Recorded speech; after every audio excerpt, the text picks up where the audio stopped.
Assalamualaikum warahmatullahi wabarakatuh. Perkenalkan, saya Hasna Nafisah beserta rekan saya Hasan Purnama Putri, Gisa Gustian, dan Indi Astuti dari kelompok 4 akan mempresentasikan hasil dari artikel yang telah kami buat yang berjudul Peran Komunikasi Edukasi Gen Z untuk Menurunkan Risiko Hipertensi. Pertama, pendahuluan.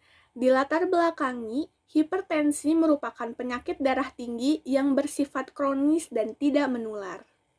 Selama ini, hipertensi sering dianggap hanya menyerang pada orang tua saja.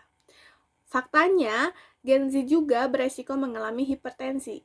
Pada data SKI 2023 menyebutkan bahwa hasil pengukuran tensimeter dengan besar 10,7% pada kelompok usia 18 hingga 24 tahun dan besar 17,4% pada kelompok usia 25 hingga 34 tahun.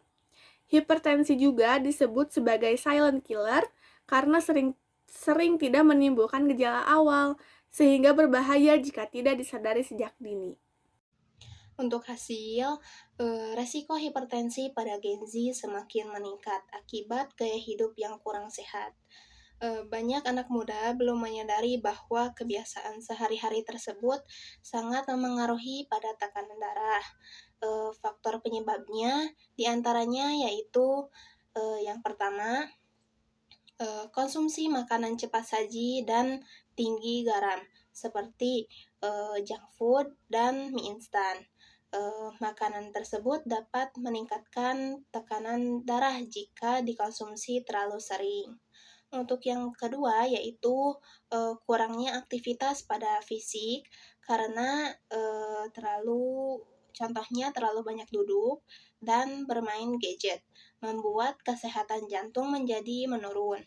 Untuk yang ketiga yaitu kebiasaan begadang atau kurangnya pada tidur dapat mengganggu keseimbangan tubuh sehingga tekanan darah menjadi tidak stabil.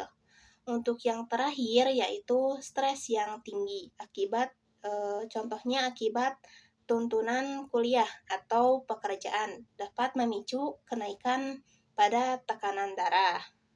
Pembahasan hipertensi yang sebelumnya identik dengan usia lanjut kini mulai banyak dialami oleh Gen Z di usia 15-24 tahun. Hal ini dipengaruhi oleh gaya hidup tidak sehat seperti konsumsi makanan tinggi, garam, kurangnya aktivitas fisik, pola tidur yang tidak teratur, dan stres tinggi.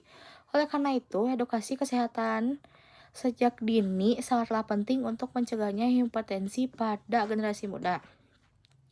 Gen Z dianjurkan menerapkan pola hidup sehat seperti mengurangi makanan setiap saji, rutin olahraga minimal 30 menit per hari, menjaga waktu tidur 7-9 jam, pengelolaan stres, serta melakukan pemeriksaan tekanan darah secara berkala.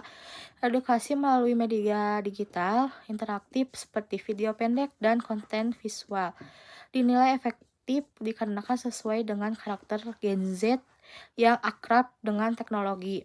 Edukasi kesehatan digital penting untuk mencegah hipertensi sejak usia muda. Konten edukasi yang efektif pembahasan faktor resiko hipertensi pada Gen Z penting pada pola hidup sehat.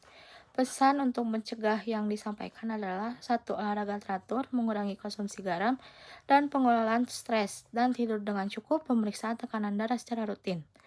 Mendekatkan edukasi yang kreatif dan interaktif terbukti, meningkatkan kesadaran dan motivasi Gen Z atau mencegah hipertensi.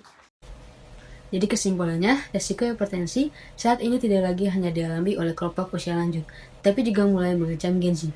Prevalensi hipertensi pada usia 18 hingga 24 tahun mencapai sekitar 10,7% yang dipengaruhi oleh gaya hidup sedentari, pola makan yang kurang sehat, serta tingkat stres yang tinggi.